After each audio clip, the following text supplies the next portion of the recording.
Well, guys, we choked. We absolutely choked.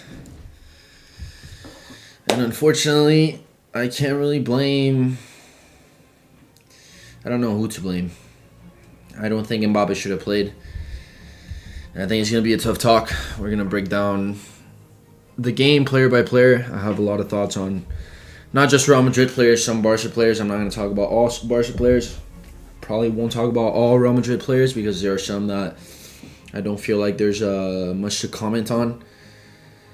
But yeah, it was a tough loss last night. Losing to Barca is always tough. It's always it's not fun, man. It's not fun when you have to deal with a rival fan base that's as poorly behaved as Barca fans. Yeah, guys, we're gonna break this down. We're doing it live. And we're just gonna get started. But yeah, I don't think Mbappe should have played, guys. I don't think Mbappe should have played. We'll get to him eventually. We'll get to Vini eventually. There's a lot of praise that I have for him because I've been saying that he's been good. He's been good the last 2 games. Every game that he's played this year, I think he's played better than he's given credit. And yeah, we're gonna break down everything. We're gonna break down player by player. For those of you in the chat, make sure to drop your opinions as soon as I'm done breaking everything down in terms of the player by player breakdown, the match analysis. I will hop on the comments. I will make sure to get back to all of you as much as possible. But yeah, guys, tough loss, and I'm obviously gonna start with the easy. I want Thibaut Courtois, and I think we need to talk a little bit about Joan Garcia because I think Joan Garcia has had a pretty good week. At least so far this year, he's been a pretty solid player. He's been a pretty good goalkeeper. I think he's very overrated, though. I don't think yesterday he did anything out of the blue. I mean, talking about Courtois, it's kind of the same. Always. Courtois is not... Courtois.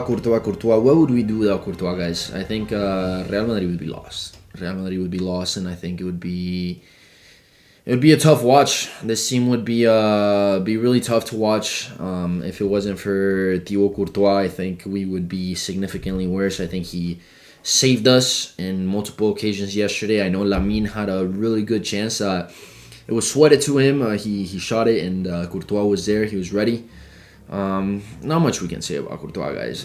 Courtois is just, honestly, I think he is entering, if he hasn't entered already, the talk of one of the greatest goalkeepers of all time. I think his level and consistency, and especially after his return from ACL injury, I think he's proven a lot. And I can't be thankful enough for Thibaut Courtois. I think he deserves all the praise that he gets. But then on the other side, you have Joan Garcia. Joan Garcia was a very promising Spanish goalkeeper. Played for España last year. I think he's pretty good. I think he's a pretty good goalkeeper. I think he has potential to be one of the best goalkeepers in the world, but he's nowhere near that yet. I think he had a really good performance against Espanyol. I think he is a talent. But when you look at the Spanish national team, I mean, I personally think Raya should be the starting goalkeeper for Spain. I think he is, in terms of form, I don't know if he is concrete in this, but in terms of form, at least over these last 2 seasons, I think Raya is top 5 best goalkeepers in the world, the way that he plays. I think David Raya is quite the player, and you see as Barca fans, they have this tendency to obviously, overhype everything that has to do with their club, and now they're begging the national team. They're out on Twitter saying how he needs to be the national team goalkeeper. Why? Because he had 3 good performances. Because he plays for your team.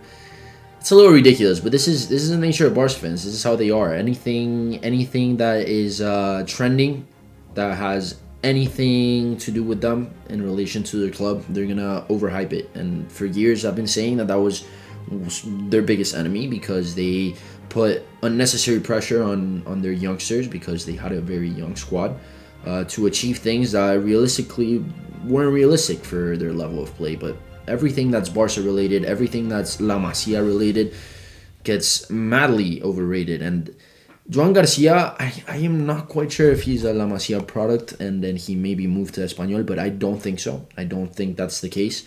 I think he's a good goalkeeper, but yesterday he didn't really do anything out of the blue like that. I mean, he had 3 really easy saves.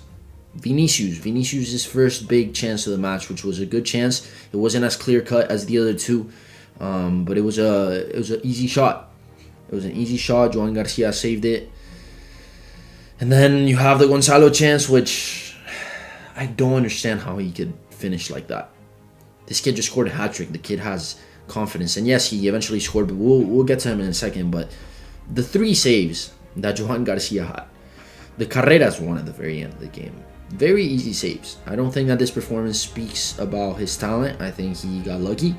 I think he got lucky that our strikers and the people that were shooting at his goal weren't doing what they were supposed to. They weren't performing at the level that you'd expect a Real Madrid player to play in.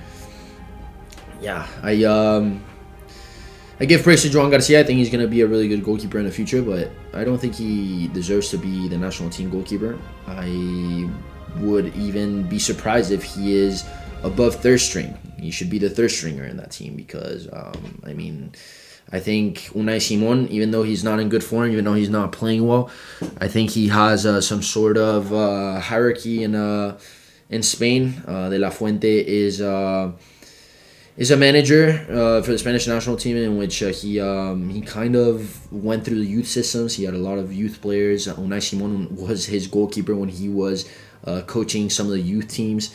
I think he is loyal to those players, so I wouldn't be surprised if Unai Simon is still the goalkeeper over David Raya, which I think is a shame. I think Spain has probably the best team in the world going into the World Cup. I think they are mad favorites, and I think they would be better if they actually start David Raya. But with that being said, enough to talk about the goalkeepers, because these guys weren't the main topic of conversation. I think Balde is somebody who deserves praise. I think he's one of the best left backs in the world.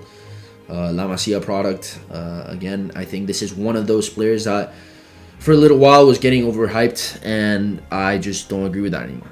I think Balde is actually a really good player. He has shown it time to time. And last season he was, outside of Nuno Mendes, I think he was the best left back in the world. Maybe Di Marco didn't really play well in the second match against Barca. No, I would say Balde right now is the second best left back in the world. And there's not much else that I need to say about him, but we obviously need to talk about his counterpart, and that's Álvaro Carreras. Álvaro. What a game by Carreras. And I think it's a shame. I think it's such a shame that Carreras was the one that had the chance to tie the game at the very end and shot it the way he did. I think it's a shame that is going to overshadow the performance that he had, because I feel better about playing against Lamine Yamal, because this guy knows how to tame him. Now, Lamine wasn't kept quiet the entire game. He wasn't pocketed the entire game, but Álvaro Carreras deserves a lot of praise, man. I think he's arguably the most impressive signing we made this year. I would say he is the most impressive signing we made this year. I'm a little bit disappointed on Dean Huysen. We'll talk about him in a second, but Álvaro Carreras, I think he handled Lamine Yamal really well. I think a player of Lamine's talent, I don't think that you can keep him quiet all game. I don't think so at all. I think that Álvaro definitely had him in check, but you can only do so much, You can only do so much, especially when your support player is Vini. Vini's not very accustomed, or he's not very committed to the off the ball defense, even though yesterday he was. Vinicius was different yesterday. He looked ready to do whatever it took for the team, not just on the ball, but off the ball as well, man. I saw him running, but I still think that he lacks a little bit of commitment to be able to help Alvaro Carreras back there, which is why I think Carreras deserves a lot of praise. I think he had an incredible performance. I think he's one of the only three players outside of Thibaut Courtois. Only 3 players were standouts yesterday. I think Carreras, Rodrigo, and I think Vinicius Jr., of course. I think we need to give a lot of praise to Vini, but I think it's so sad that Carreras' performance is going to get overshadowed by the chance that he missed at the very end, because what a game by Carreras. He was one of the only few players, like I said, one of the only few players that I think actually deserves to be praised yesterday. And if he would have scored that goal, he would have sent us to penalties. I think Real Madrid would have won. And it's sad. It's really sad because 3 big chances for Real Madrid that they basically just passed it to Joan Garcia, and there you go. That was the game. Reminded me a lot of last season's Copa del Rey final, in which mistakes cost us the trophy. I think time and time again, Madrid, over these last 2 seasons, they just made mistakes after mistake after mistake.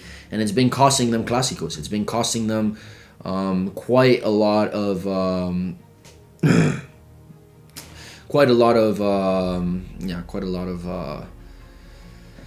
problems. But yeah, guys, Alvaro Carrera, I praise him quite a lot. To those of you in the chat, let me know your opinions. Drop them in there. If I will be replying to all the chats towards the end of the stream. I want to break down this player by player. We're already through Carreras and Valle. We went through Joan Garcia. We went through Courtois. We went through Valle, Carreras. Now Dean. I was so excited for Dean Huijsen. I was so excited for this guy. So excited for this guy. And I am so sad that he's really gone down in level, guys. Like, I think there's a lot of talk about Pau Cubarsí. I think Pau Cubarsí, again, he's like Balde. I have a lot more respect for. I think he's kind of like Joan Garcia in the sense that he is one of those talents that you can tell this kid is actually going to be one of the best center backs in the world.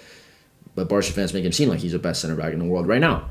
And their argument is that, look at him, he plays every game. It's not like Raúl Asensio, who fills in for maybe Militao being injured, for Rudiger being injured. No, it's they talk about Cubarsí as if he is the bomb.com, like he's the ultimate cookie left in the world.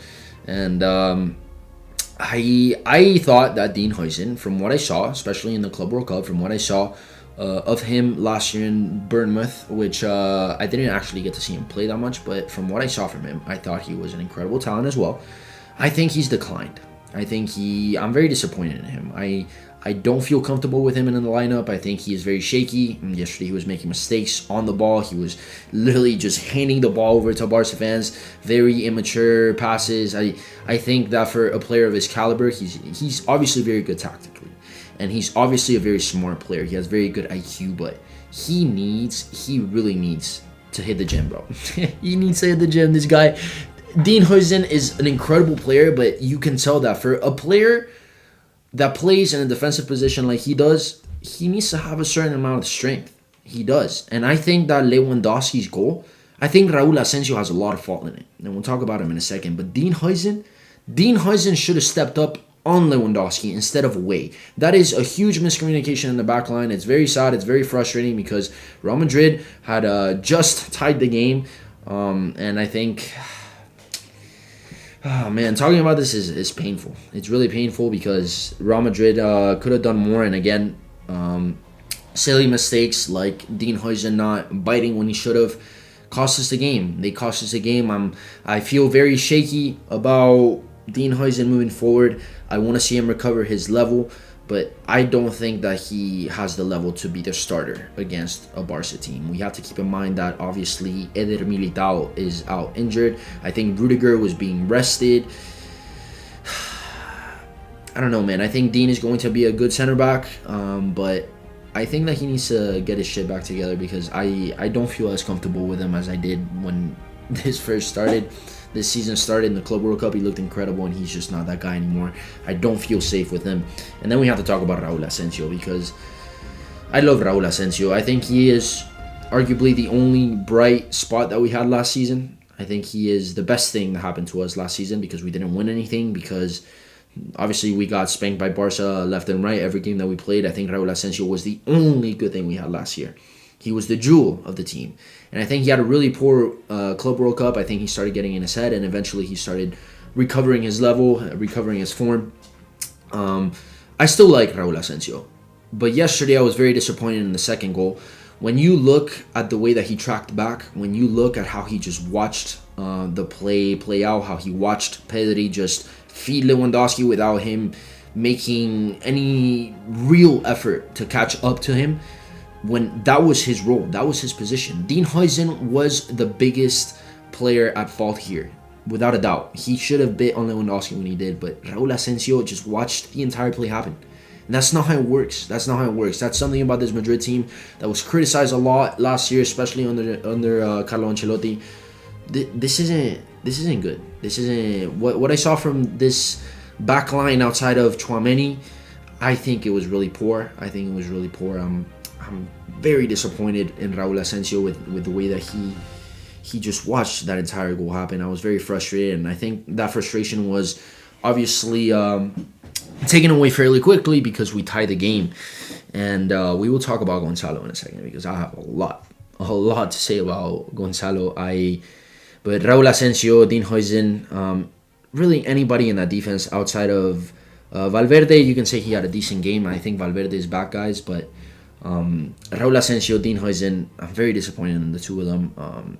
And I think I don't think it's crazy to say that Pau Cubarsí is significantly better than the two of them right now.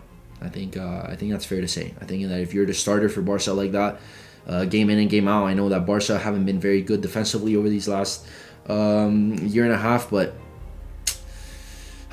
it's frustrating. It's frustrating. But when you talk about Fede Valverde, I think I don't really want to talk about him much because I think he just had a really solid game overall.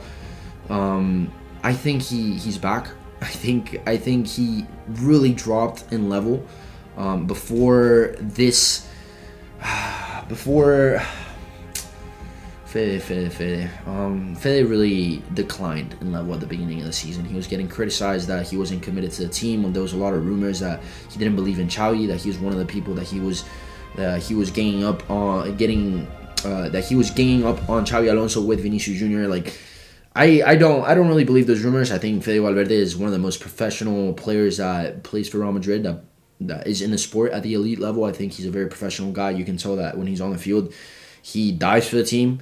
To me, he reminds me a lot of N'Golo Kante, not physically. I think just the way that he plays, the way he runs, how he's everywhere. I think they're very similar players. Obviously, I think Fede Valverde is better going forward. But he is playing at right back, guys. He's playing at right back. I did like how Tchouaméni would drop back and it would kind of send Raul Asensio on the right, and then Fede Valverde would have a lot more freedom moving forward. I think that was actually a very good tactic by Xavi. But I think we lose a lot when Fede Valverde is not in the midfield. And I was really frustrated when they took him out and they left Jude Bellingham in, because I think Jude Bellingham had a terrible game. We'll get to that in a second, though, because I'm glad to see Fede back. I think the goal that he scored against Atletico maybe lit up a flame in him, but I think he's back at his best level. Maybe not his best level, but you can tell that he's significantly improved. He had a solid game. I don't think he is at the level of Rodrigo, Carreras, and Vinicius Jr., the level that they showed yesterday. I think those are the three players that need to be praised. But outside of that, I think Valverde had a fairly good game, and when you compare it to his counterpart, Jules Koundé, R.I.P. Rest in peace, brother. Like, wow, Vinicius absolutely destroyed him. I haven't seen Vini play like that in a really long time. I think the last time I saw him play like that was against Levante. That's the game in which he scored the Tres Dedos goal, the one that Modric used to score all the time against the Levante. I think that was the best game I saw of him all season until yesterday. I think we failed Vini. I think we really failed Vini because we've been complaining about Vinicius for a significant amount of time. We've been bitching and moaning about how bad Vini has been, especially me, especially in the channel. I'm very critical of Vini Jr. I think people think that I'm a Vini hater. I'm not a Vini hater. I don't hate Vini. I love Vini. I want what's best for him. And what's best for him is for him to hear the truth. And I've been begging Real Madrid fans to be critical on him. What's been happening these last couple of weeks with the booings at the Bernabeu, with how critical the fan base has kind of turned on him, I think they just woke up to the fact that Vini has been very below par. He's not the same player that we fell in love with. Not the same player that we wanted to see win the Ballon d'Or. Obviously, that didn't happen. But what we saw yesterday, what he did to Jules Koundé, to me is what a goal, man. What a goal. It was so hype. If you haven't checked out the video that we dropped, I know that for us Real Madrid fans, it's going to be a tough watch. I know a lot of anti-Real Madrid fans are definitely going to pop in and blow me up in the comments. But Jules Koundé, I think RIP, it really reminded me of when Di Maria broke Carles Puyol in the Copa del Rey semifinals. I don't remember when that was. I think that was 2012. 2012. He absolutely just broke him. It wasn't as bad as the Puyol thing, but I think Vini scored a hell of a goal, and I think it was everything that he needed to get his confidence back. Obviously, when Vini missed that chance at the very beginning of the game, when he kind of just passed it to Joan Garcia, and he did kind of burn Jules Koundé. He made Koundé go crazy all game. But when Vini missed that, I thought it was because he's just mentally not there. It kind of reminded me of the old Vinicius, the one that used to get made fun of all the time for not scoring. But Koundé, I think he's a solid player. I don't think he's a right back. No, I think Fede Valverde is a better right back than Jules Koundé, and he's not a right back. I think Jules Koundé is a really good center back. I think that's his position. I think he's been filling in for a really long time at the right back position, and he does it pretty well. But I think Barca leak goals. They're not very good defensively. What they did to Athletic Bilbao last week, I think Bilbao is just in really poor form. When I saw them play against Real Madrid, we beat them 3-0 at San Mamés. San Mamés is one of the toughest places to go and get 3 points there. It's always one of those matches that you look back at the end of the season and think, damn, we could have won the league if we won there. And we beat them 3-0. Last year, we lost there. Mbappe missed a penalty. It was a whole ordeal. But Jules Koundé, I think Vini is officially your dad. Kind of like how Araujo became his son, slowly but surely. I was really happy when Araujo was coming in, guys. Ronald Araujo, because I just want it. Like, honestly, like, I feel bad for him. Obviously, he's going through a lot of mental stuff. I wish him the best in that sense, but on a play level, I was really happy to see Araujo come in. I thought we were maybe gonna like pull something off, and we could have, but of course, your boy Carreras. Again, I can't really complain about Carreras. I can't. I think he played an incredible game. I was yelling in the bar all the time. Every time he locked Lamine down, I was like, "Your dad," because I mean, outside of Nuno Mendes, who else locks up Lamine Yamal like that? Alvaro Carreras. I'm telling you guys, he played an incredible game, and it's sad that he missed a chance at the end of the match. But Tchouaméni, I did mention a little bit about Tchouaméni and Xavi's tactics. I really like how he would drop in as a center back, and that would push Raúl Asensio out wide. And that allowed Fede Valverde to roam in the midfield. And I think we need Valverde in the midfield. We need him. And I think it's been our kryptonite that Carvajal has been getting injured. It's been our kryptonite that Trent Alexander-Arnold isn't even playing. Last year we had to play with Lucas Vázquez the entire season, which I think it was sad to see Lucas Vázquez go the way that he did. But Lucas Vázquez isn't a starter. He's not. He's a depth player. And when you're playing game after game after game, he's gonna burn out. And he was so burned out by the end of the year. I remember his last Clásico ever was a sham. It was terrible, and I think that's Real Madrid's biggest problem right now. The fact that they lose a lot without Valverde playing in a more offensive position, because he has to play right back. And I think yesterday Xavi kind of found a little bit of a solution, because he did have Tchouaméni drop back and play as a center back when they had the ball, and Valverde was able to roam, and Raúl Asensio would cover him at right back. But then again, Raúl Asensio failed us when Lewandowski scored the second goal. Raúl Asensio was just watching the entire play. How can you just sit there and watch? How can you just sit there and watch the entire play go down? Pedri played incredible. We'll talk about him in a second. But I couldn't believe what Raúl Asensio did, and it sucks because I think Xavi's tactics made a lot of sense. I was really happy with what I saw in terms of Xavi. But we'll get to the subs in a second. Camavinga, I always want to talk about Camavinga because I think he's a very underrated Real Madrid player. Very underrated Real Madrid player. I don't think he's going to be the starter that we all expected him to be when we first signed him. Obviously, he had a really strong first year when we won the 14th. And, I mean, sometimes I think he might be a better left back. But I think Camavinga is an incredible player. I think he brings a lot of calm to the team. I think he has an injury problem. I think he obviously needs to be able to be rotated a lot more. I think he's more of a depth player, but he's an incredible depth player to have. I was happy with his performance yesterday. I think him and Tchouaméni, when they play together, I think they're pretty solid. I liked what I saw yesterday. But outside of Camavinga, I want to talk about Frenkie de Jong for a second. Because I had a lot of respect for Frenkie de Jong. I always had a lot of respect for Frenkie de Jong. I was at the Bernabeu when we beat them 2-3. It was 3-2. Jude Bellingham and Lucas Vázquez scored goals, mount a comeback against Barca. Jude Bellingham obviously scored the winner at the very end. That was a legendary win. I was at the stadium when he, I don't remember if he broke his foot or it was his ankle, but Fede Valverde absolutely blasted his foot. And I felt really bad for him. I think Frenkie de Jong is a cool guy. I think he's a good player. He's a really solid player.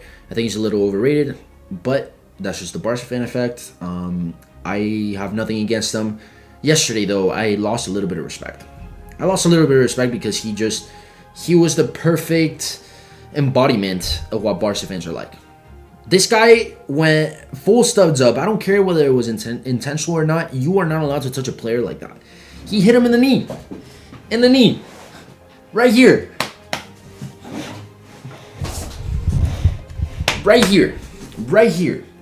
When studs up on Kylian Mbappe. Kylian Mbappe didn't do anything. We'll talk about it in a second. But that play was a really funny play, and it was crazy. But I could not believe how in denial this bum was about the foul. Like, how stupid do you have to be? To act like that's not a foul? That's the most Barca fan shit I've ever seen in my life. The guy went full studs up. You're going to tell me that's not a dangerous play? That happens to any of your players? Oh my God, we'd be hearing it for months. How Militao or how Pepe or Ramos or Casemiro. I'll never forget how Barca fans complained about Casemiro. They complained that Casemiro was dirty. What was that? That's your captain, by the way. What was that? Frenkie de Jong, I have respect for him, but I think that his behavior, not just during the foul, but after the foul, I thought it was so stupid. I thought he was a child. He was the perfect embodiment of what the average Barca fan is like. Like, how can you be in denial? How can you go complain to the ref? How can you be so mad about getting sent off when you almost, you went for his knee, brother? You went for his knee and you're out here bitching like you're, what is wrong with you? To a certain extent, you can try to argue it, sure, maybe, but, acting in denial in the way that you did and going out to the press and then complaining later, Barca fan shit. Only Barca fans do that. It's crazy. I couldn't believe it coming from Frenkie de Jong. You do it from Lamine Yamal. Pedri's done it before. I know a lot of Barca players that do this. I know. I've seen it. Not Frenkie. I was surprised. And I think it gives me a clear idea of what Frenkie de Jong is like. I still respect him as a player. I think he's a good player. I couldn't believe that he was in such denial for that card. But enough with the Barca fan shit. I do want to talk about Pedri. Pedri. After the last La Liga Clásico, I was so excited because Jude Bellingham was the man of the match. When we beat Barca 2-1, we should have beat them by many more goals than we did, but when we beat Barca 2-1, Jude Bellingham was so good. He was the best player in the match. Not only did he score the winner, he had an incredible assist for Kylian Mbappe to open up the scoring after he got his first goal disallowed. Jude Bellingham played his ass off. And yesterday, after 10 minutes, I wanted Jude Bellingham subbed out. But we're not talking about Jude yet because we're talking about Pedri. And the reason why we're talking about Jude is because, for some reason, when you talk about Jude, people bring up Pedri. And the truth about Pedri for me is Pedri is one of, if not the best midfielder in the world. I think Pedri's really good. I think he's a really good player. I've been saying it since he came out. He is nothing like Gavi. Gavi's a sham. He's a scam. Gavi is one of the biggest scams I've ever seen in football. Ever. He has La Masia PR behind him. Gavi was a scam, but Pedri has never been a scam. Pedri is a really good player. And the way that he controls the midfield, the timing, the tempo of the match, I think it says a lot. And what I saw from Pedri yesterday was what I saw from Jude Bellingham in the first game. The first El Clasico this season, that's what I saw yesterday from Pedri. And I was disappointed by Jude Bellingham's performance because he is my favorite Real Madrid player. I love Kylian Mbappe. I think Jude Bellingham is my favorite Real Madrid player. Watching him play is a joy, but what I saw yesterday from Jude, I don't know if he didn't sleep well. I don't know what was wrong with him. He looked tired. He didn't look mentally connected to the match. Pedri outdid him. Pedri absolutely outdid him. Balled out. Pedri was really good.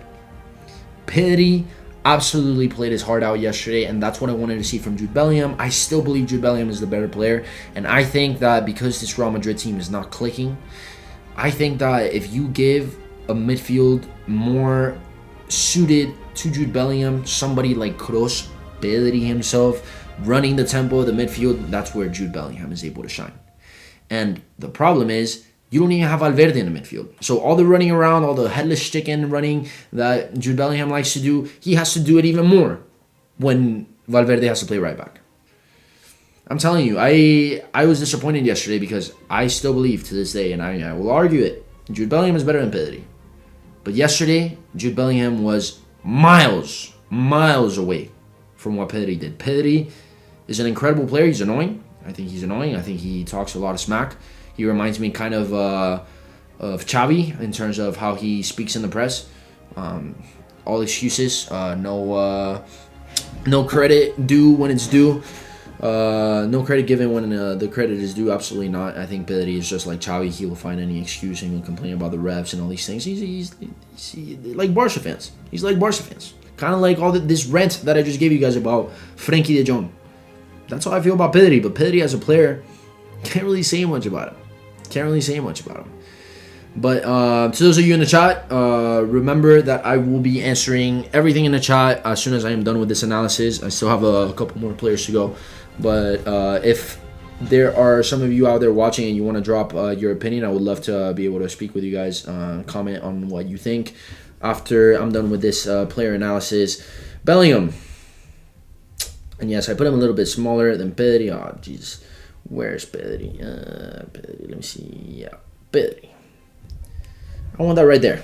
And it's sad because I think Bellingham is better. I think Bellingham is the better player, but can't really say that. Yesterday. Very disappointed. I'm very disappointed in Jude. He didn't look like himself. He didn't look like he was ready for the match. Like he maybe didn't sleep well. Maybe I don't know what he was doing last night or the night before. I don't know what it was about Jude, but he looked exhausted. He didn't look there. He didn't look like he wanted to be there. And he had some good plays, but Jude Bellingham, when he's there, brother looks like a regen of Zinedine Zidane. He does. I think defensively he might be better. He doesn't have the same level of class that Zidane has, but it's pretty similar. He's a pretty similar player, and I was so disappointed in what I saw from him. But again, I think he lacks the right amount of support in that midfield. When Valverde is not there, I think Jude Bellingham, and I'm talking about off the ball, because obviously yesterday, Xavi set up his tactics so that Valverde could be a little more free moving forward. I really liked what he did with Asensio and how Tchouaméni would drop. I really liked that. But Bellingham, I don't know, man. I think Kroos was the reason why he was able to have the first season that he had, and I think it's sad. I can't stare at this anymore like this. No, I can't. It's sad, man. It's sad because now Barca fans are once again gonna hop on the bandwagon of Pedri is better, even though statistically speaking, individual awards speaking, trophies speaking, literally everything but eye test. Bellingham is better. Everything but eye test. Now, eye test is subjective.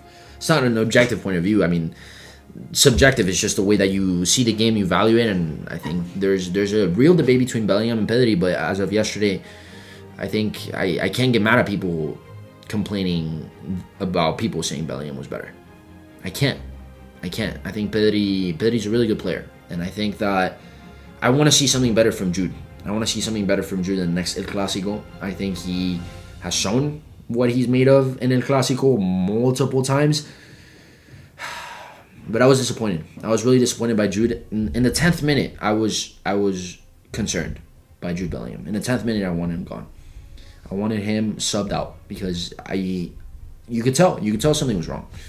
But let's talk about the attackers, because your boy Lewa, what a finish, the second goal. What a finish. Goleador nato. What a finish. Robert Lewandowski, he might be getting old, but the quality is still there. What a player. He still reminds me of the guy who scored 4 on us. Yeah, I'll never forget that day. That was really tough. He's quite the player, man. I mean, he deserved the 2020 Ballon d'Or, is the one that they didn't give. I think he also deserved the 2021 Ballon d'Or, but they decided to give it to a player that had 6 goals in 38 games in the French league, which apparently was a farmers league, according to all Barca fans, when Mbappe joined Real Madrid. But yeah, they gave it to that guy. Robert Lewandowski, I think he's a legend. I think yesterday's performance cements that even further. If there are any of you out there that have any doubts to how good he is, what a finish. Again, I think that if Huijsen did his job, if Raul Asensio pressed Pedri the way that he should have, I think it would have been different. I think maybe we would have gone to penalties. Maybe. You never know. You never know how the game would have gone. But shout out to Lewandowski, because I respect him quite a lot. I think he's an incredible player. But speaking of Lewandowski means that we have to speak about our own striker. Our own striker. Where do I even start? If Gonzalo doesn't score that goal in the 50th minute, the 45th plus 5 minute, I don't remember at what point he scored, but I'm pretty sure it was the 52nd minute of the match. If this guy doesn't score while he's falling and he just slaps the ball as well as he can and it hits the post and it crosses the line, if he doesn't score that goal, I would have been asking for his head at halftime. Gonzalo was terrible. He was terrible all game long, and he scored that one goal. Now, that's the life of a striker. There are games in which I saw Cristiano at Real Madrid have terrible games, but then he would have the one goal that would make the difference, and he's the hero. That's the life of a striker. You have to understand that. But Gonzalo needs to mature, guys. He needs playtime. I've been saying it. I think that he had a really good performance against Betis. Obviously, he scored against Atletico. Obviously, he scored against... he didn't score against Atletico. Obviously, he scored against Barca yesterday. I don't think he's ready to be a first-team player. I think he can definitely gain experience. He can be a bench player. I don't know why, after 10 games in the season, with the way that he was playing, the level that he was showing, why Xavi didn't give Endrick a single opportunity. I don't know. I don't know why Endrick was just marginalized the way that he was, because Endrick, the 10 minutes of playtime Endrick's had this year, he balled. He looked ready, hungry. He looked like he had that confidence to be able to make a difference in a team, and he got loaned out. And I understand why he got loaned out. He wants to play in the World Cup. I think that's very fair. Gonzalo, I think it's sad, man. I think it's sad, but I think it's true. I think he needs more playtime. I think he needs more confidence. I think he needs football. He needs to play. He needs to be out there, and he's not out there. He's not out there enough. Mbappe's gonna return, and he's gonna get benched unless Vini starts sucking again, and then they decide to bench him. You can't bench Rodrigo anymore, guys. You can't. Rodrigo was arguably our best player in the Supercopa, the entire Supercopa. Yeah, I'm throwing it out there. I think Vini played fairly well against Atletico. I think Vini played incredibly yesterday. I think you can make an argument for Vini. I think Carreras also played. Obviously, again, you're going to think about the chance that he missed, but Carreras had a really good 2 matches. I think that Gonzalo did score a hat-trick against Betis, and it just wasn't a hat-trick. It's one of the best hat-tricks I've ever seen in my life. I think it's almost at par with the hat-trick that Kylian Mbappe scored against Man City in the first ever playoff round of the Champions League. Round of 32. Well, it wasn't round of 32, but you know what I'm talking about. He has shown that he has the flashes. He has the talent to become that guy. He does. But he is not that guy yet. He isn't. And yesterday was a game to start Endrick. It was. I think Gonzalo was just running around, and whenever he touched the ball, he was losing it. I think he made like one good pass the entire first half, and it was the counterattack which led to the first Vini goal. The chance that he had, the one-on-one chance that he had, yes, he had the defender on his back, but what was that? What was that? This guy just scored one of the best hat-tricks I've ever seen in my life. That was the last thing I expected Gonzalo to do. If he blew it over the bar, he sent it to the moon, he sent it to Mars, I wouldn't have minded. No. But giving that was... Barca fans are out here saying Joan Garcia should be the goalkeeper of the national team. After yesterday's performance. The guy had nothing. He didn't do anything. Nothing. Joan Garcia didn't do anything. The 3 chances that he saved were such easy finishes. It makes absolutely no sense. No sense whatsoever. I cannot believe Gonzalo played the way that he played yesterday. I think he's too young. I think he needs to keep on playing. He needs the minutes. He needs the time. And I think he's going to be an incredible player. But I've said this about Raul Asensio in this stream. I've said this about Dean Huijsen. I've said this about Joan Garcia. I've said this about Pau Cubarsí. They're incredible talents. Funny enough, most of them are Spanish. All of them are Spanish. But he's not there yet. I'm not a Barca fan. I'm not gonna sit here and act like he is as good as Lewandowski. No, that's some Barca fan PR shit. I don't partake in that. I don't. Gonzalo played an incredible game against Betis. He was a ghost against Atletico. I was really excited to see Kylian Mbappe. We'll get to him in a second. But I think Gonzalo needs to get better. Gonzalo needs to be more consistent. He can't just disappear in games like this. This is where we need him most. And I will say, though, when he was subbed out, I think Real Madrid lost a chance to win the game. I'm not talking about tying and going to penalties. I'm saying win the game. I think Gonzalo brings an element that Mbappe doesn't bring, and it's because you can't have 2 players on the field that just don't want to run. Vini ran more than I've seen him run in a really long time yesterday, but that's still not enough. It's not. And Mbappe is very lethargic when it comes to defending, when it comes to pressing. That's something that Luis Enrique tried to beat into him. He tried to install it into him. There's a famous clip of him comparing him to Michael Jordan. Telling him how Michael Jordan defended. Now, obviously, this is basketball. Basketball's a complete different sport. You need to be as good defending, maybe not as good, but you need to put in as much effort defending as you do attacking. That's basketball, but this is football. This is different. Mbappe's a striker. But when you play in the modern game, the way that PSG won last year was by pressing as much as possible all the time. There's so many trending and pictures of Dembele that went viral in which a goalkeeper is like about to kick a goal kick and he's like, I am down. He looks like LeBron in game 6 against the Celtics in 2011. Like that is what I want to see from Mbappe. That is what I want to see from Vinicius. And if one of them is going to be less committed to the press, then so be it. But just one of them. The second Mbappe came in, you could tell that Real Madrid lost a lot. Off the ball, they lost a lot. Gonzalo brings that element. Mastantuono brings that element. But unfortunately, they're not ready. Those 2 players are not ready. I'm very disappointed about Gonzalo's performance on the ball. I think he could have... we could have gone to penalties if he scored that chance.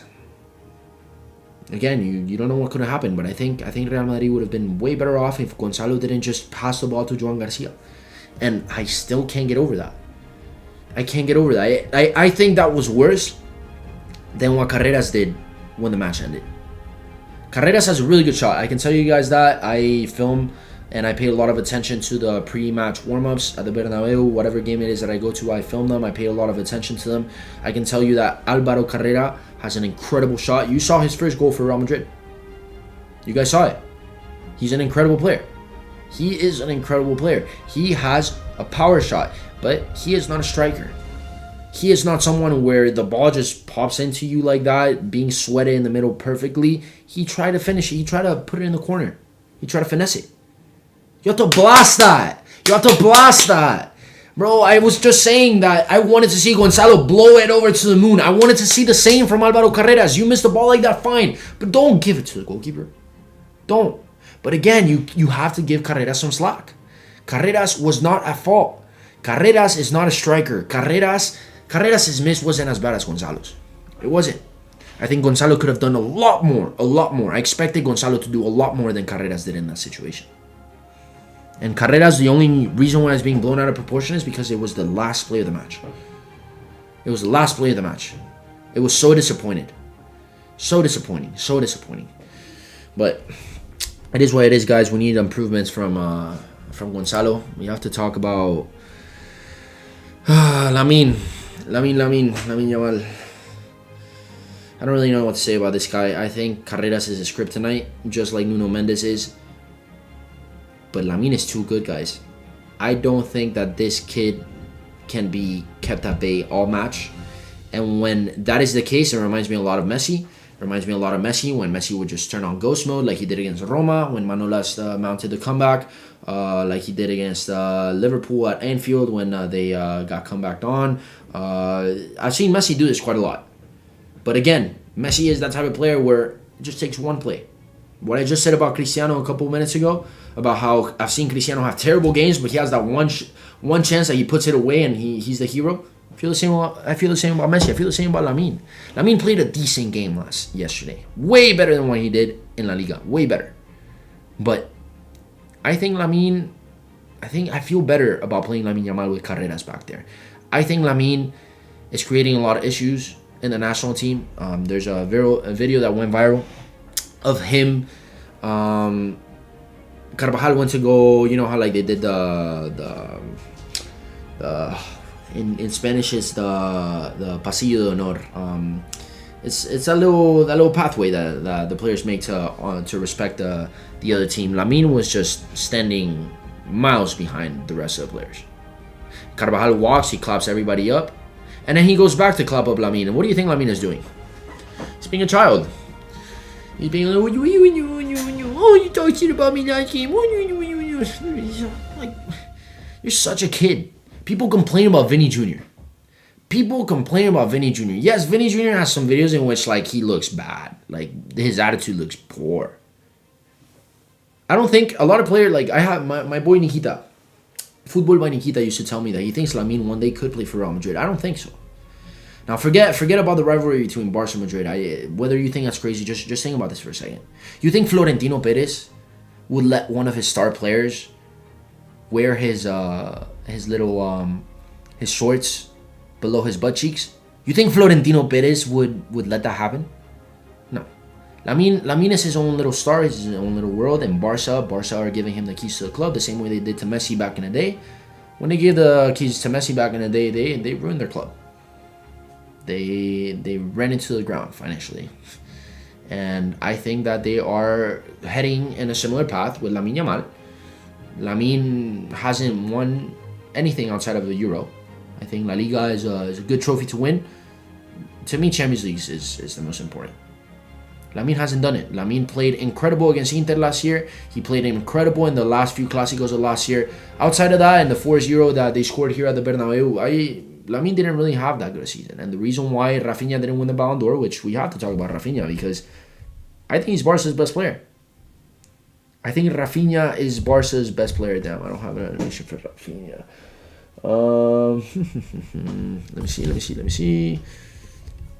Let me see. Rafinha. What a player Rafinha is, man. I think Rafinha got done dirty last year by his own fans. Think about that for a second. Rafinha got done dirty by his own fans. Because they got so excited about this little 17-year-old playing the way that he was playing that they shot themselves in the foot. I think, listen, you ask me when the Ballon d'Or was happening. No, I can't do that. It's not a PNG. Okay, whatever. You asked me last year. I guess 2025. 2025 when the Ballon d'Or ceremony was going on. You asked me, with the way that Vini had been playing all year long, if you asked me, would you swap Rafinha for Vinicius? This might trigger some of you. I would have said, where do I sign? Where do I sign? You would have asked me, would you swap Vini for Lamine Yamal? I would have. Forget about his attitude. Forget about attitudes. I don't care about attitudes. I don't like to talk about attitudes. Let's talk about the football aspect of things. You would ask me the Ballon d'Or, the same question, the same scenario that I just gave you about Rafinha, whether I would swap Vini for Lamine. I would have told you, where do I sign? Where do I sign? But you would have asked me if I wanted to swap Vini for Dembele. I would have told you, no, I'm good. I'll keep Vini. I think Rafinha got done dirty. I'm a big believer that Dembele had an incredible season. I think the best player in the world last season was Vitinha. I think Vitinha deserved the Ballon d'Or. Not only did he do what he did to Inter in the final, because he was the best player in the final. I'm sorry, but Vitinha orchestrated the entire win. Vitinha not only won the treble with PSG, he won the Nations League. Barca fans were talking about how if Lamine beats Cristiano, he wins the Ballon d'Or. Vitinha won it. Didn't win. Ballon d'Or is a Mickey Mouse award. I'm not sitting here talking about the Ballon d'Or, but my point is, I think that Rafinha and Lamine are incredible players. I think Rafinha deserves all the credit in the world. He deserves it. Rafinha is that guy. I didn't believe in Rafinha because it's really hard to believe in a player that's been pretty mid. It's been pretty average his entire career. And then last year, the first 4 months of the season, he was having an incredible season, which good for him. But let's calm down. Harry Kane had one of the most legendary debut seasons for Spurs back in the day. This was what, 2014-15, maybe 15-16? Legendary. The entire year after, is he a one-season wonder? You think that happens with Barca players? He's 4 months in of having 4 good months in his entire career. 4 good months. He would never get the one-season wonder tag. Why? Because Barca PR. Barca PR is real. But Rafinha is real. Rafinha is the real deal, guys. I think Rafinha, as of today, is the best Brazilian player in the world. If you're a Vini fan out there, if you're a Vini fan watching this, I'm sorry, but I find it really hard to deny that. Rafinha is that guy. And I respect him quite a lot. I think he is the leader in that Barca team. I think he's the real captain. I think Frankie is a captain, sure, but the leader in that dressing room is Rafinha. I don't think Lewandowski is a leader. I don't. There's a lot of proof out there, a lot of talk about how his personality isn't set to be the leader of a team, but Rafinha is that guy. And Rafinha's performance yesterday to me was spectacular. Love to see what I saw from Rafinha, which sucks because obviously he is a Barca fan. He's a Barca fan, but he's a Barca player. It sucked. But you gotta give praise and credit when credit is due. Rafinha is an incredible player. And if Barca fans weren't so fucking delusional, Rafinha would have won the Ballon d'Or. You know how many Barca fans complained and were making fun of Vini, saying Vini didn't deserve the Ballon d'Or this, Ballon d'Or that? Vini, when he won the Champions League, when he was supposed to win the Ballon d'Or, he was miles better than Lamine Yamal. The entire season. It's a season award. He was miles better than Lamine Yamal. You think that mattered to them? No. Barca PR right there. Barca fans. Barca delusion. Those are Barca fans. And I think that it is so funny how Rafinha right now would have a Ballon d'Or if they didn't run away with a new shiny little object. No. They would have stuck with their own. They would have admitted who their best player is. Rafinha right now would have a Ballon d'Or. And I feel bad for him. If, God forbid, I really hope this doesn't happen, if Barca if they go on to have a really good season and Rafinha plays the same way that he did last year, I hope he wins the Ballon d'Or, man. I think he deserves it, man. I think he got robbed. And I think he's not getting the praise that he deserves. I think Rafinha is an incredible player. I'm not here glazing him. I'm not trying to glaze him. I'm just speaking the truth. He's the best Brazilian player at the moment. And speaking of Brazilian players, we have to talk about Vini. When Vini is locked in, he's one of the best players in the world, bro. He was one of the best players in the world for so long. 3 seasons in a row, he was a top 5 player in the world. Top 5 player in the world. I don't care what people say. Vini was a top 5 player in the world for 3 seasons in a row. That is who he is. But unfortunately, Vini, he got too comfortable in the starting 11. Ancelotti treated him like he was untouchable. The fan base treated him like he was untouchable after he lost to Rodri. And that's where the decline started. Vini should have never declined. He shouldn't have. He felt like he was untouchable. He felt like he was entitled to start. And now, and I want to say this very clear because I've been saying it for months, Vini needs to get booed. Vini needs to get criticized. You guys need to stop overprotecting him. Now that he's not being overprotected, I've been saying he needs to stop being overprotected so that he can change and be better. So that he can be aware of how poor he's been. And now that people are letting him know, look at how well he's played this year. When he got subbed out against Betis, I was not happy that he got booed. Vini played an incredible game. Sure, he didn't score. Sure, yesterday was the first match in 20 games that he didn't score. But Vini played well. Vini's been playing well. And it's because now he feels like he needs to earn his respect back. And I've been telling you guys for so long, we need to let Vini know that he's not good anymore. That he is not that guy anymore. We need to let him know. And look at how he's been playing ever since we let him know. I think Vini, if he keeps on playing like this, again, I don't think that him and Mbappe are meant to play together.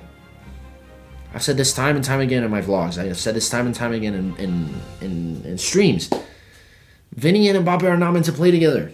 We're doing both of them a disservice by not putting a real number 9 next to them. Look at what Vinicius did when he was with Benzema. Look at how good he was. The 2 last years that Benzema was there, look how good Vini was. Look at how good Kylian Mbappe is playing next to Giroud. Olivier Giroud, one of the most underrated strikers of my life, in my lifetime. The guy started playing next to Kylian Mbappe, and that was the best version of Kylian Mbappe that we've seen. I could say that in terms of form, you could say that this version of Kylian Mbappe is the best we've ever seen. But World Cup Mbappe is an iconic version of Kylian Mbappe. And he plays his best when he has a real number 9. So when you put these two players to play together, how do you expect them to gel when they are looking for someone who's crashing the box, someone who is able to connect with them with striker IQ? It's just not happening. It's not happening. And that's where the Gonzalo thing becomes a little bit relevant. But Gonzalo's not there yet. Gonzalo is not there yet. He has had really good games. He scores goals. But he's not there yet. Gonzalo did not play well yesterday, guys. He didn't. Not even close. And Vini shut a lot of people up, including myself. I was so happy to see Vini play the way that he played yesterday. It's like that scene in Ratatouille where you kind of eat the little Ratatouille dish and you're taken back to your childhood. That's what it was like yesterday. When he scored that goal. By the way, make sure to check out the vlog. If you're a Madrid fan and you want to check out how we lived it here in Madrid, even though it was a tough result. What a goal. What a goal that was. He absolutely destroyed Koundé. He RIP'd Koundé. I'm very disappointed. Guys, to those of you in the chat, make sure to drop your opinions. I will be discussing them in a little bit. We are almost done with the analysis. I want to talk about Kylian Mbappe, Arda Güler, and Franco Mastantuono. I will not be talking about David Alaba and Dani Ceballos. I think Alaba is a decent player. I have a lot of respect for him. He was a big piece in the 14th Champions League that we won. I will always have a lot of respect for him, but I think his time has come at Real Madrid, and I don't really have much to say in his regard. Dani Ceballos. Dani Ceballos. I think we need to get rid of Dani Ceballos. I think Dani Ceballos is not good. He's not good. He's not a player that you're going to bring in as a super sub and he's going to change the game. No, he's not. He's not that guy. Dani Ceballos had a really good stretch last year in which he was a very important Real Madrid player. He was very important because he brought a lot of good things to the match. He would control the pace of the game, which was kind of what Kroos did, and he gave the team a lot of calm. But the thing about Ceballos is that sometimes he plays like, I don't know, sometimes he plays like Xavi Iniesta, but most of the time he plays like Bruno Fernandes. I think Bruno Fernandes is a scam. If Madrid FC were to ever see this, he would trip because he thinks he's the best midfielder in the world. I think Bruno Fernandes is the biggest scam there is in the world. And I think Dani Ceballos is very similar. I just do. I think Dani Ceballos is not good. So I don't really have much to say about them. They barely played as well. I want to talk about this guy.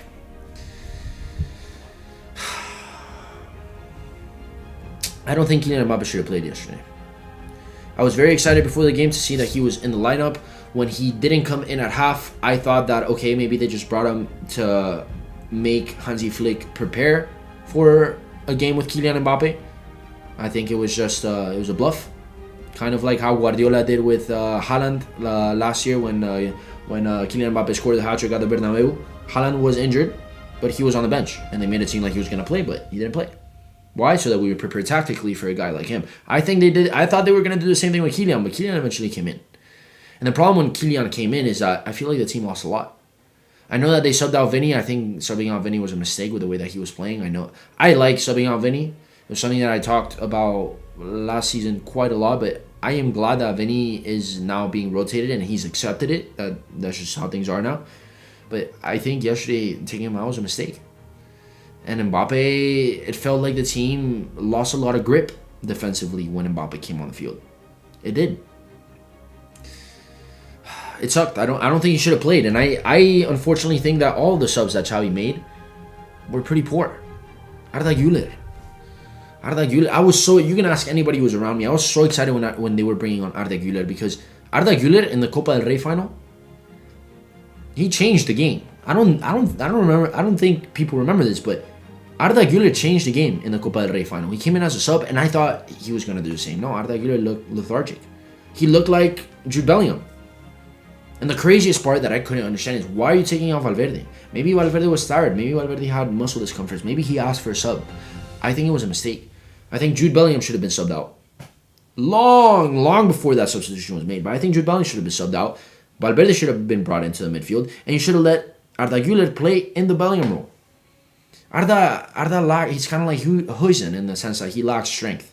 He lacks the ability to bite on the field. He has no bite. He's not that kind of player yet. He has everything it takes, he has everything it takes to become that player, but he's not that player. He's not. And I think we really need a player like Toni Kroos. I would love to see Vitinha come in. I think he has similar qualities. I think he's a little bit more similar to Modric, but we're lacking a player that handles the tempo of the match. And I thought Arda Güler was going to be that guy. I think during the first month and a half, 2 months of the season, he was that guy. Arda Güler played really well. I think he's declined. Ever since, and that was kind of like criticism that Ancelotti had for him last year. That he was inconsistent, that he needed to learn certain things, that he needed to mentalize himself as to what it takes to be a Real Madrid player. And I think Arda Güler has the talent to be a Real Madrid player. But I think he needs to work a little bit harder. And I was so excited when he came on yesterday, and unfortunately he shot the bed. Franco Mastantuono. I think this guy, we hyped him up a little bit too much. I think we did. I think we pulled a Barca fan. Barca fans overvalue the fuck out of every single one of their players. Some of them, they hit. But the large majority, like Carlos Alenya, Ricky Puig, Oriol Romeo, all these players that have come out that they said this is next Xavi, next Busquets, next this, next that, blah, blah, blah, blah, blah. That's La Masia for you. I think with Mastantuono, I think we were very desperate to have a big talent at right wing, like Barca do, because they have Lamine. I think we really were desperate to have something to compete in that regard. And I think Franco Mastantuono, I think he needs, like Gonzalo, I think he needs playtime. I was happy to see him play the way that he played in the first couple of weeks of the season. But I think he's missing a lot. He's missing a lot to be able to be a consistent Real Madrid player. And unfortunately, I just don't see him making a big impact this year. There's been talks that he might not even make the national team if he doesn't get play time. I don't know how true that is, because when you look at the Argentina national team based on individual player talent, I don't think they're that good. I think they're the same as they were 4 years ago when they won the World Cup, but with a much worse version of Messi. I'm sorry, Messi's not that guy anymore. We saw it at the Copa America. He's not that guy anymore. He's been playing the MLS. He's not that guy anymore. He needs a certain level of play, and I think that Mastantuono should make the World Cup squad regardless of whether he plays at all or not. I think he should, but I don't know if he will. I don't know if he will. I think he needs play time, and I think he needs to be able to let loose a little bit. He did score a beautiful goal against Levante back a couple months back. Since then, I think he's just kind of been there. I know that he dealt with I forgot the disease that he had that's called that Lamine Yamal also has. But I think it's sad. I think it's sad. But Kylian Mbappe, unfortunately, I don't think he should have played. I don't think Kylian should have played. I think we should have saved him. I was confused as to why when they brought him on, it was right after we got scored on, which I guess I kind of understand that. But why would you take out Vinicius? I gave Xavi a lot of praise earlier in the stream because of how he handled the tactics of the backline, how Raul Asensio would go out wide, and Valverde would have a lot more freedom to roam in the midfield when we had the ball. But outside of that, I didn't understand the subs. I didn't understand how Arda Güler comes in and the player that you take out is Fede Valverde instead of Jude Bellingham, who was having a terrible game. I couldn't understand any of the subs yesterday, and that's just kind of how it goes, man. That's just kind of how it goes. But I'm gonna start reading the chat. If there's anybody out there watching that, if you want to say anything, any thoughts, comments that you have on the match, please let me know. Milutin, I don't know if I'm saying your name right, probably not, but if not, let me know. I wish Yamal got a red card. The egoistic kid really pissed me off. Yeah, man. His ego, I think his ego is going to be his downfall. But then again, this Barca team is really good. He could win a lot. I think it's possible he has a career like Ronaldinho. I know he's really young, but Ronaldinho had one of the greatest peaks of all time. But it was very short. His prime was incredible, but it was very short. I think we can see something similar to Lamine because I think he's just too egotistical, as you say. I think you're absolutely right. And yesterday, again, what I saw from Carvajal going up to him after the match to clap him up and the way that he acted,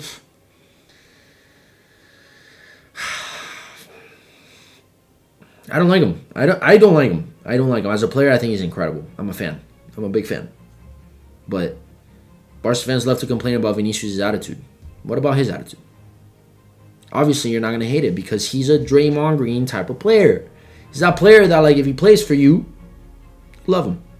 If he doesn't, especially if you're a rival fan, you're not gonna appreciate him the same. You're gonna complain about him. Without Courtois, we could take a picture for press. Yeah. Without Courtois, we would have been doomed. But I think that's been it's kind of been the news. That's been how it is pretty much the entire season, guys. Courtois is crucial. He's crucial. He had a really good save against Lamine Yamal earlier in the match. He had a good amount of saves.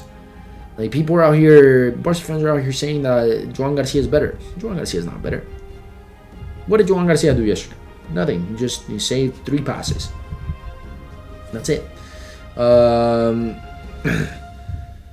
Farnix Lewis, how do you choke if your best player is injured and the score was only 3? Make it make sense, brother. What do you mean?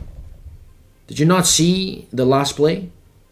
Did you not see the last play of the game? That is the literal definition of choking. When the biggest moment in the match, you fold. Choking is a much harsher word for folding. You folded the match. Alvaro Carreras folded the match. Real Madrid folded the match. Real Madrid choked. Why? Because Real Madrid could have won yesterday. Gonzalo could have had 1 goal and he passed it to Joan Garcia. Alvaro Carreras could have done the same and he passed it to Joan Garcia. We folded. We absolutely choked. We choked because we should have gone to penalties. That last play should have tied the match. That is the definition of choking. If that doesn't make sense to you, brother, then we have different definitions of what choking is. I think Real Madrid choked because there was a lot of talk before the match that we were gonna get absolutely screwed. That Barca were gonna run through us. No, Barca did not deserve to win. Well, Barca yesterday deserved to win, but I was amazed. I was amazed by how the game played out. Real Madrid kept up with them. They kept them there. That's what Real Madrid does. Real Madrid usually doesn't play that well. The last Champions League that we won, we didn't really play that well, but we won it how?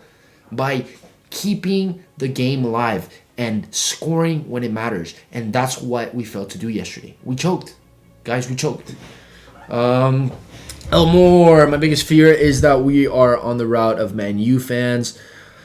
Fans are more tolerating of this crowd. We have been seeing now Perez not acting on winter signings. Perez hasn't acted on winter signings in months, guys. Perez has not. I can't remember. I think Brahim Diaz in January of 2019. I remember I was in Valencia. I had just arrived. That's the last time we signed a player in the January transfer window. It's the last time we signed a player in the January transfer window. We don't. Florentino does not sign in the January transfer window anymore. Mourinho is not here to complain that they need another striker to sign Adebayor. That is those days are gone. Florentino has softened a little bit, I think, and I don't think that we're going the same direction as Man U. I think that's a really heavy thing to say, but I understand why you would think that. I don't think we're going that way because this is Real Madrid. I think that we are too demanding. I think that Man United are a very complacent club. I think that what Cristiano Ronaldo did with the Piers Morgan interview, I think that was wrong.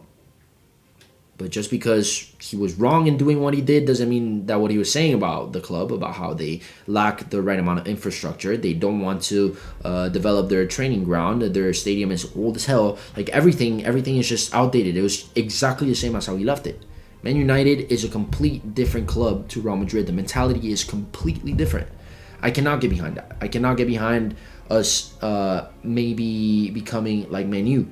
Maybe these next couple years are going to be rough. But they were rough when Guardiola was around. They were rough before Mourinho pulled up. This happens. These are cycles. And when we go down, we come back harder. That's Real Madrid. If we don't do good this year, unfortunately, I think that's going to mean Xavi's head. But I think Real Madrid will be back. Real Madrid is too demanding, and their club, whether you think Perez has gone too soft, I think our club is ran differently. Man United is not a serious club. You think the owners spend time with the players? When the president of a club is involved in what the team does, the club does significantly better. Look at Roman Abramovich. Roman Abramovich spent a lot of time with the players, with the managers. He was sack managers left and right, yes, but he was always there. There are stories about him being at team meetings, coming for the lunches, saying hi to the players. The same way Florentino does. When you are that involved in the team, the culture is set from there. So I don't think that we will go the Man U route. I really hope we don't, honestly. We should sell some players because club with many players with ego is not good. Again, the thing is, this doesn't feel right to complain about Vini anymore. Today it just doesn't feel right. Today is not the day to complain about Vini. Vinicius Jr. absolutely balled out. I think he deserves all the praise in the world. I think he is turning things around. And again, guys, you can't be scared to criticize Vini. You can't. We're criticizing him now, and he's turning things around. I generally see it. I see it. What I hope is that next game, I hope he doesn't just like walk the field and act like he achieved what he was already set out to achieve. No, he still has to prove himself. But I just don't feel like it's comfortable talking about Vini, even though when you mentioned the comment that we need to sell some players because it's not good to have enough ego on the team, he's the first person that comes to mind. He's the first person that comes to mind. What happened at El Clasico when he got subbed out, I think that was a domino that fell, that triggered a whole domino effect, the butterfly effect that happened from there. It cost us a lot. I think it cost us our form. I think it cost Xavi the momentum that he was building after winning El Clasico. We tanked. And I think it's because he didn't handle the Vinicius situation right. I don't think Xavi was ready to coach Real Madrid, honestly. I don't. I think he needed to maybe get some more coaching experience at a bigger club to be able to understand how you're able to deal with egos like this. Xavi, I think Vini, if you want to sell players with big egos, I think Vini is the guy. But unfortunately, after yesterday, I don't feel comfortable saying that, because if Vini's going to keep on playing the way that he played yesterday, I want him to stay. I do, but then again, there's a lot of factors coming into it. Everyone has bad games, sometimes even Jude, who is an incredible player and also my favorite Real Madrid player. Yeah, he's my favorite Real Madrid players, guys. I understand everybody has bad games. It just sucks when it's in games of this magnitude. The good thing is that this was a Super Cup. That's something I actually wanted to say. I'm glad that we lost the Super Cup, because this is, if we won, I think maybe we would have gone too comfortable into La Liga. And I'm sorry, but I would much rather win La Liga than the Super Cup. The thing is, losing to Barca sucks. But again, I think Jude had a bad game. Everybody has bad games. So as long as this doesn't become a regular thing, it's fine. Yeah, you're absolutely right. But I think Jude, if Jude would have been better yesterday, I think things might have been different. I think he could have made a really big difference, like how he did in the first Clásico of the year. But yeah, man. What did Lamine say or do? Nothing. Did he take a dig at Real Madrid? No. Still you find fault. That's too much to hate, man. Bro, did you not see the videos after the match? How he acts towards the captain of his national team? Right, you act like this kid is like an angel. Like, Barca fans are hilarious. Like, Barca fans crack me up, man. You guys act like he's an angel. Yeah, but Lamine, the media's against Lamine. No, Lamine is just acting stupid. You think De La Fuente appreciates what Lamine is doing to his national team?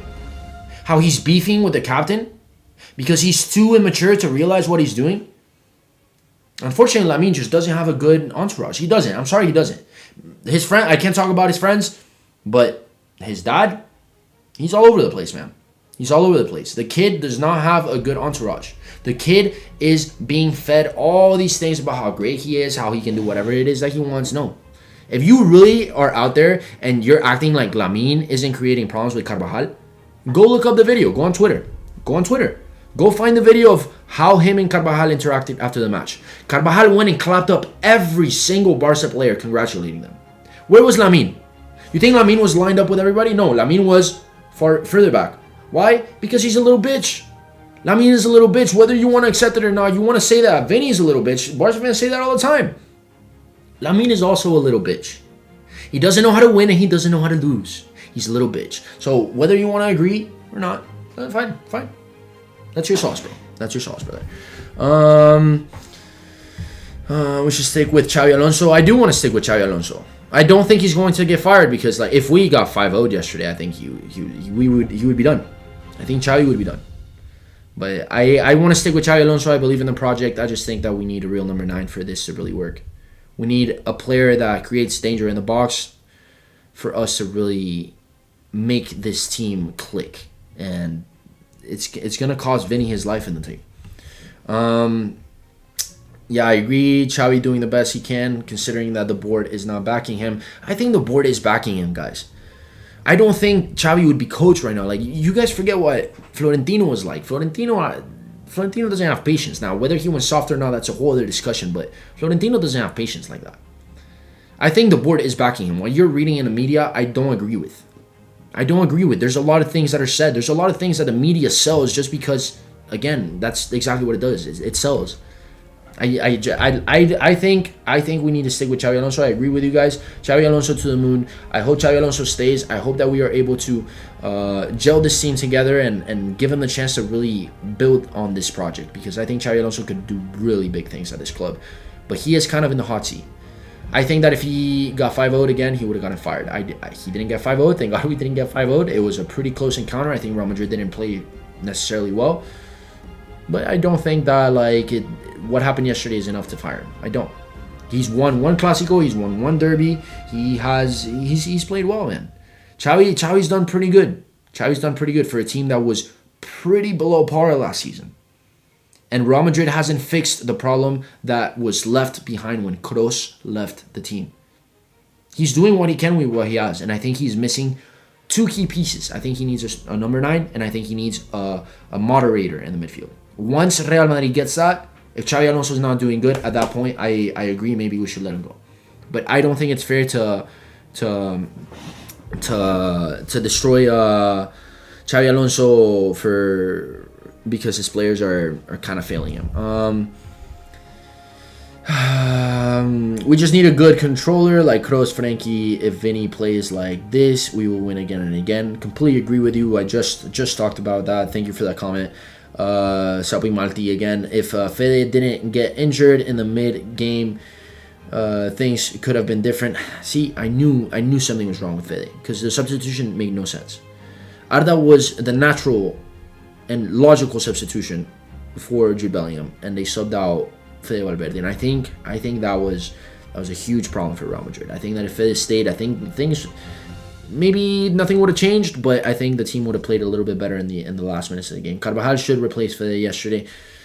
I don't know what the situation is with Carvajal, guys. I think his injuries have taken a huge toll on him, and I think that it's becoming a little too much maybe for him. But I'm scared that he's going to retire this year. I'm going to be really sad. He is the last player of the three-peat Real Madrid team that we grew up watching.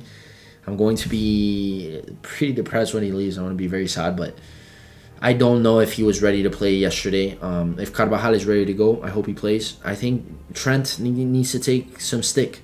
I think injuries are tough to give players shit about because then again, like, you don't know how much it really is their fault, but I don't know, man. I am not happy that Trent hasn't really stayed healthy, and I think we're missing a lot. Turns out Ancelotti was right about the team that we don't want to press. I don't think Ancelotti enforced the team to press to begin with. I don't. I think that was his biggest mistake. Carlo Ancelotti is known for being a very easy hand. He lets players do as they please, and I don't think that he was asking them to press. I think that he was just too much of a grandpa, too much of a teddy bear with the team. That's kind of how he coaches, and he's been very successful at it. But I think that after last year, after what PSG did, the way that they pressed, the way that they played, the way that they destroyed Inter in the final, it was all due to press, if you really think about it. The way that they were pressing, they weren't letting Inter do any of the things that they did to Barca in the semis. Nothing. So I think that because of all that, I think there's a lot. I think there's a lot behind this. I don't think it's that the team doesn't want to press. I just think they need to be coached into it. And when you have two players like Kylian and Vini, who they're both stars, but they both want to play kind of at their own pace. I think that's one many two players playing that don't want to press. So we badly need a quality midfielder and let Camavinga go. Unfortunately, I don't agree with that, brother. I like Camavinga. I think Camavinga, like I said, is more of a rotational player. I don't think he is the starter that people think that he was going to be, but I think he's a really valuable depth player, and I think he's comfortable playing at Real Madrid. I don't see him being an egotistical problem. I don't see him wanting to leave anytime soon unless he's really not playing at all of a sudden. But Camavinga is always going to get rotated, and when you think about the players that were rotational players like Lucas Vazquez, like Nacho, like all these players that obviously they are canteranos, so they're not really viewed in the same light, but just you don't need to be a canterano to be that kind of player. Do you guys remember Kovacic? Kovacic was a rotational player in the 3P team. He won 3 Champions League at Real Madrid being a rotational player. Why can't Camavinga be the same? I don't think Camavinga should go. I do think we need a good midfielder, though. I think we need Vitinha. I said it before. I think Vitinha deserved the Ballon d'Or this year. I think we need Vitinha. I think Vitinha needs to be signed. I think he needs to be the priority. More priority than a striker. You want to develop Endrick, you want to develop Gonzalo up top, go for it. I think Vitinha is the biggest priority that Real Madrid need. Real Madrid need a player like Vitinha. Even if it's not Vitinha, I think maybe Nico Paz. Nico Paz looks like he could be that player. I would love to see Nico Paz be brought in January. Now, we talked about this, whether Florentino is going to do that or not. It's yet to be seen, but I would love to see Nico Paz return because I think he could. He is that style of player. I'm not saying he's Kroos. Nobody's Kroos. But I think he could be that kind of player. I think he would be a really good signing in the January transfer window. Elmore, yeah, but we have had many successful January signings when the defense is screaming for a leading defender since Rudiger. I agree.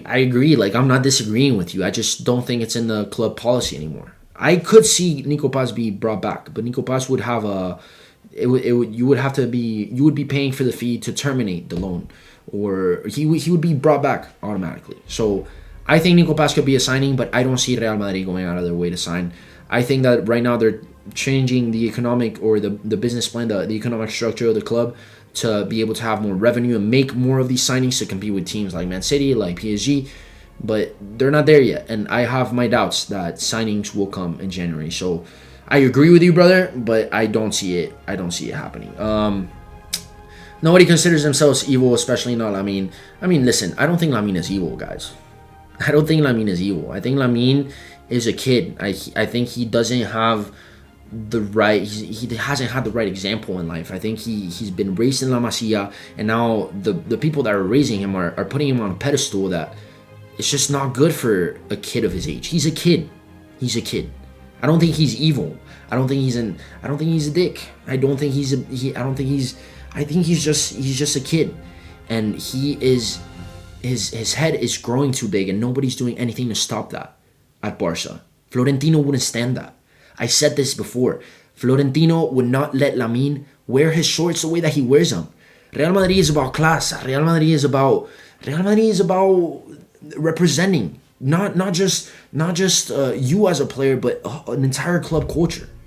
If you don't follow those, at Barca is not the same. At Barca, Lamine can do whatever he wants. There are so many players within the locker room. This has been reported many times. There are so many players within the locker room that have said that they don't know if Lamine is going to be at Barca in 2-3 years. Those reports came out. Those reports were real by very reliable sources. Now, whether that happens or not, I don't know. I think Lamine maybe can be an exception, but if he keeps going at this rate, I can 100% see Lamine Yamal not making it.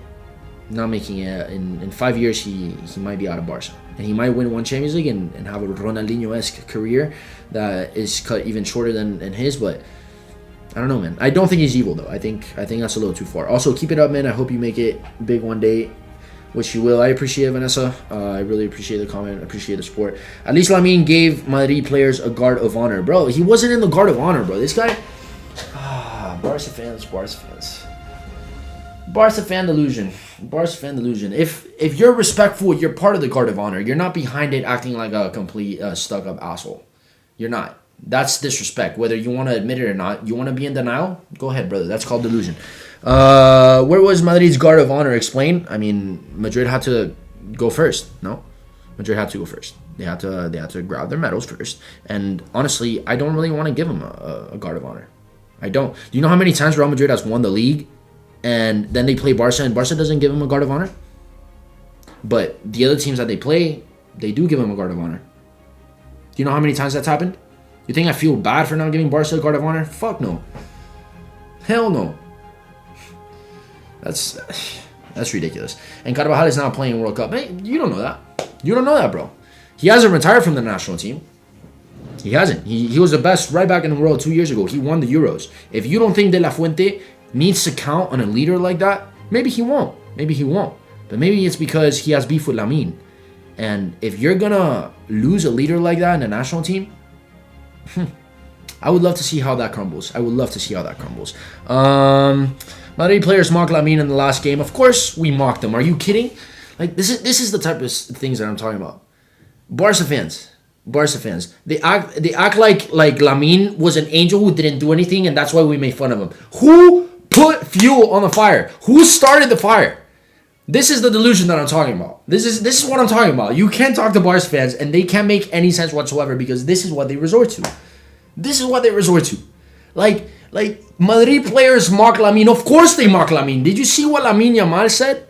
He was making fun of Madrid players before the game even happened. Like, oh God! Please come back to my streams, brother. Please don't take this personal. I appreciate you being on stream. Please come back because you make this so much more entertaining. How to kiss Madrid's players' ass? Keep crying. You know the actual truth. The actual truth is that Barca are a little club compared to Real Madrid.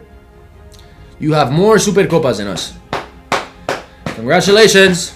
You have more Copa del Reyes than us. Congratulations. You still haven't won more Clásicos. You still haven't won more Champions Leagues. You still haven't won more La Ligas. You are a smaller club.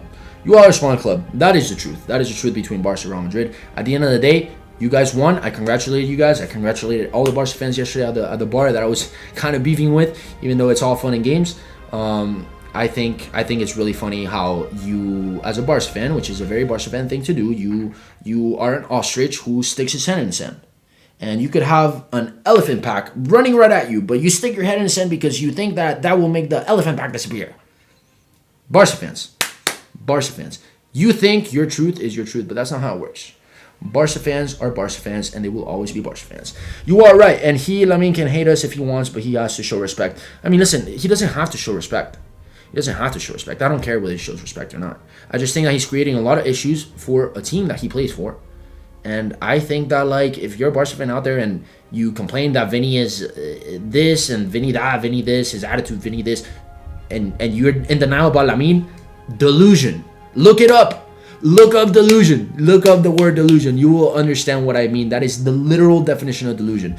And apparently Madrid fans are delusional. I mean, listen, they can say whatever they want. The proof is in the pudding. This guy's saying that's the actual truth, and you know it. That is maybe your truth. That's maybe what you want to believe. I don't know what world you live in, but brother, that is not me. Yeah. What's worse, these Barcelona fans think Joan Garcia is better than Courtois. They want him to start in the national team. They want Joan Garcia to start in the national team. Guys, that makes no sense. To me, that makes no sense. I think Raya is one of the best goalkeepers in the world, and he's not even the starter because De La Fuente is loyal to his own. I think Unai Simon, despite the fact that he hasn't had a good season, I think he's going to be a starter in that team. And Barca fans are going to make a lot of noise because that's all they do. They're little chihuahuas. They love to bark. You know the truth. It is what it is, guys. I appreciate you guys tuning into the stream. To the Barca fan in the chat that was commenting, please come back. Please don't leave.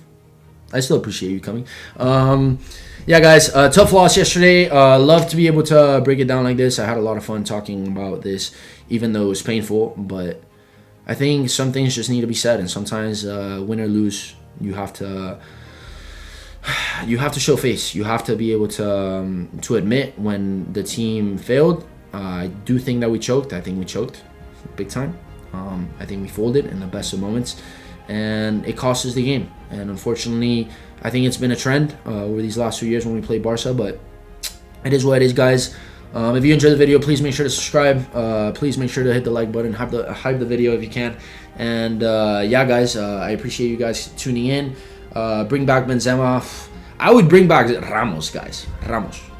I think this Real Madrid team needs a huge leader in the locker room. I don't think Benzema. I think there might have been beef between Benzema and Mbappe, but I'm not quite sure there. I'm not quite sold on that yet. I would bring Ramos back. I think Ramos would set everybody straight in that locker room. Now, whether that's gonna happen, I think he had problems with Florentino, and that is that. But yeah, guys, I'll catch you guys next time. Thank you for tuning in.